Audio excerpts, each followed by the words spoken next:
ಇನ್ನು ಮುಂದೆ ನಿಮ್ಮ ನೆಚ್ಚಿನ ಧಾರಾವಾಹಿಗಳ ಫುಲ್ ಎಪಿಸೋಡ್ಗಳು ಸನ್ ನೆಕ್ಸ್ಟ್ ಆಪ್ನಲ್ಲಿ ಮಾತ್ರ.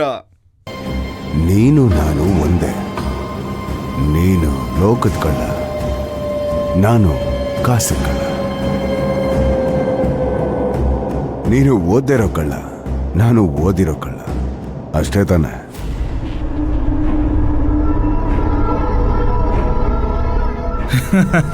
ಅದೇನೇ ಇರಲಿ, ನನಗೆ ನೀನ್ ಮೋಸ ಮಾಡಿದೆ, ಆದ್ರೆ ಆ ದೇವ್ರೆ ನಿನಗೆ ಆರ್ತಿ ಎತ್ತಿದ್ದಾನೆ. ನೀನೇನು ಬೆವರು ಸುರಿಸಿ ಸಂಪಾದನೆ ಮಾಡಿದ? ನೀನು ಮೋಸ ಮಾಡಿನ ಸಂಪಾದನೆ ಮಾಡಿರೋದು. ನೀನೊಬ್ಬನಿಗೆ ಮೋಸ ಮಾಡಿದೆ, ನಿನಗಿನ್ನೊಬ್ಬ ಮೋಸ ಮಾಡ್ದ. ಒಟ್ನಲ್ಲಿ ಇಬ್ಬರಿಗೂ ಆಸ್ತಿ ಸಿಗ್ಲಿಲ್ಲ. ಸಾಕ್ ನಿಲ್ಸಿ.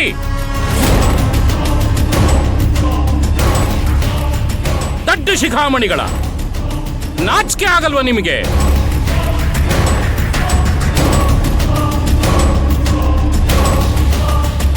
ಈ ಆಸ್ತಿ ಎಲ್ಲ ನಿಮಗೆ ಬರಲಿ ಅಂತ ನಾನು ಎಷ್ಟು ಪ್ರಯತ್ನ ಪಟ್ಟೆ. ನನ್ನ ತಪಶಕ್ತಿನೆಲ್ಲ ಧಾರೆ ಎರೆದೆ. ಈಗ ಮತ್ತೆ ಆ ತಪಶಕ್ತಿಯನ್ನು ಪಡ್ಕೋಬೇಕು ಅಂದ್ರೆ 6 ತಿಂಗಳಾದ್ರೂ ನಾನು ತಪಸ್ಸು ಮಾಡಬೇಕು.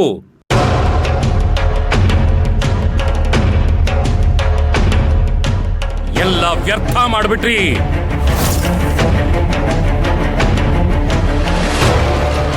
ನಾನೇನ್ ಮಾಡ್ಲಿ ಗುರುಜಿ, ನಾನು ಎಲ್ಲಾನು ಸರಿಯಾಗಿ ಮಾಡಿದೆ. ಆಸ್ತಿ ಅವನ ಹೆಸರಿಗೆ ಬರೆಸ್ದೆ, ಆದ್ರೆ ನಮ್ಮನ್ನು ಮೀರಿ ಆಸ್ತಿ ಶಿವಗಾಮಿ ಹೆಸರಿಗೆ ಹೋಯ್ತು.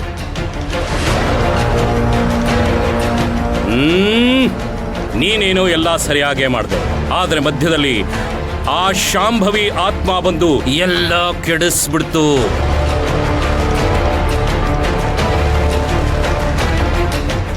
ಜೀವನದಲ್ಲಿ ಒಂದೇ ಒಂದು ಸಾರ್ತಿನಾದ್ರೂ ಆ ಶಾಂಭವಿ ದೇವಿನ ಗೆಲ್ಲಬೇಕು ಅಂತ ಪ್ರಯತ್ನ ಪಡ್ತಾ ಇದ್ರೆ ಆಗ್ತಾ ಇಲ್ವಲ್ಲ.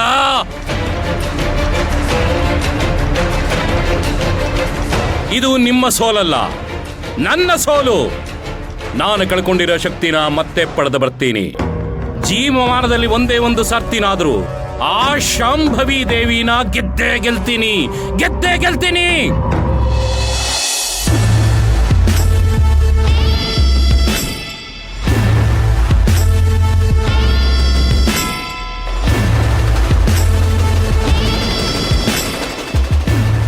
ಪಾಪ ಗುರುಗಳು ನಮಗೋಸ್ಕರ ಅವ್ರ ಶಕ್ತಿ ಮೀರಿ ಸಹಾಯ ಮಾಡಿದ್ದಾರೆ, ಆದ್ರೆ ನಮ್ಗದ್ಯಾವುದೂ ಉಪಯೋಗಕ್ಕೆ ಬರ್ತಾ ಇಲ್ಲ.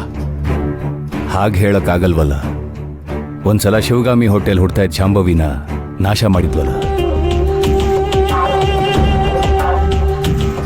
ಅದೇನಾದ್ರೂ ಆಚೆ ಬಂದಿದ್ದಿದ್ರೆ ಇಷ್ಟೊತ್ತಿಗೆ ನೀನ್ ಜೀವಂತವಾಗಿರ್ತಾ ಇರಲಿಲ್ಲ.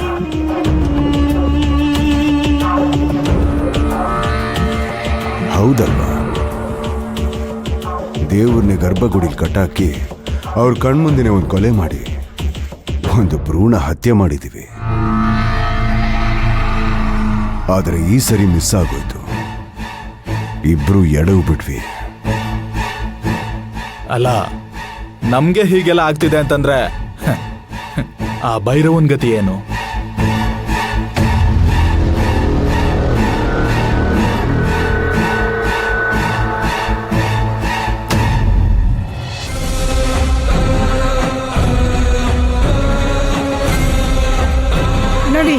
ನಡಿ,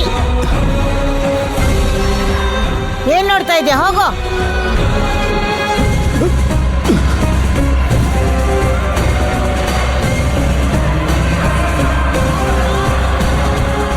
ಹಲೋ, ಆಸ್ತಿ ನನ್ನ ಕೈ ಬಿಟ್ಟು ಹೋಯ್ತು ಅಂತ ನಕರಾನ? ನನ್ನ ಕಂದಮ್ಮ ಶಿವಗಾಮಿ ಗೊತ್ತಾದ್ರೆ ಏನಾಗುತ್ತೆ ಅಂತ ಗೊತ್ತಾ? ಹಲೋ, ಬನ್ನಿ ಇಲ್ಲಿ. ನಿಮ್ಮೂರು ಯಾವುದು? ಮಂಗಳೂರು. ಮತ್ತೆ ಇಲ್ಲಿ ಇಟ್ಕೊಂಡು ಏನ್ ಮಾಡ್ತಿದ್ದೀರಾ? ಹೋಗಿ.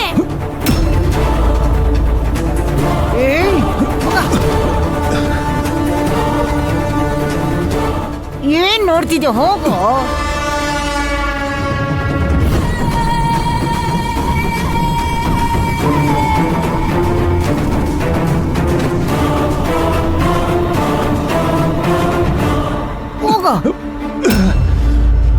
ಮರ್ಯಾದೆಯಿಂದ ಈ ಜಾಗ ಖಾಲಿ ಮಾಡು.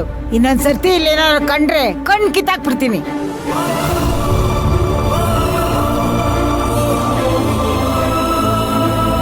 ಹೋಗಾಚೆ.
ಮನೆಗೂ ನಮಗೂ ತಾಯಿ ಮಕ್ಕಳ ಸಂಬಂಧ ಇದ್ದ ಹಾಗೆ. ಅದನ್ನ ಯಾರ ಕೈಲೂ ಬದಲಾಯಿಸೋಕ್ಕಾಗಲ್ಲಮ್ಮ. ಕರೆಕ್ಟಾಗಿ ಹೇಳಿದ್ರಿ ಕಮಲಮ್ಮ. ಶಿವಗಾಮಿ, ನಾನಿನ್ ಹೊರಡ್ಲಾ? ಇಲ್ಲ ಅಮ್ಮ, ನೀವು ಇನ್ಮೇಲೆ ಇಲ್ಲೇ ನಮ್ಮ ಜೊತೆಗೆ ಈ ಮನೆಯಲ್ಲೇ ಇರಬೇಕು. ಬೇಡಮ್ಮ, ಮಗಳ ಮನೆಗೆ ಬಂದು ಹೋಗಿ ಮಾಡಬೇಕು. ಜಾಸ್ತಿ ದಿನ ಉಳ್ಕೋಬಾರ್ದಮ್ಮ.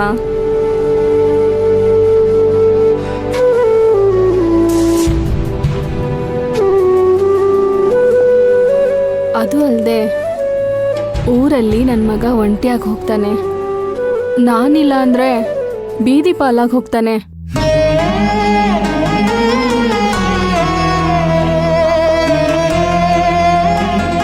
ಒಳ್ಳೆಯವನೋ ಕೆಟ್ಟವನೋ, ಅವನಿಗೆ ನಾನು ಜನ್ಮ ಕೊಟ್ಟಿದ್ದೀನಿ. ನನ್ನ ರಕ್ತ ಹಂಚ್ಕೊಂಡು ಹುಟ್ಟಿದ್ದಾನೆ. ಅವನು ಊಟ ಮಾಡಲಿಲ್ಲ ಅಂದ್ರೆ ನನ್ನ ಗಂಟ್ಲಲ್ಲಿ ಅನ್ನ ಹಿಡಿಯಲ್ಲ. ಜೊತೆಗೆ ಈಗ ಸ್ವಲ್ಪ ಬುದ್ಧಿನೂ ಬಂದಿದೆ.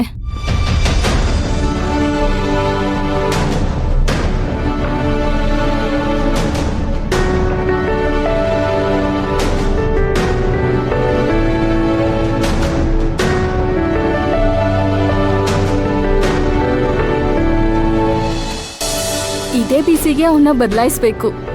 ನಾನಿನ್ ಹೊರಡ್ತೀನಿ.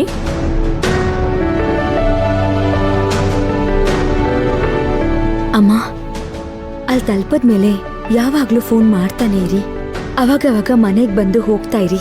ಭೈರವಿಗೂ ತುಂಬಾ ಖುಷಿ ಆಗತ್ತೆ. ಆಯ್ತಮ್ಮ.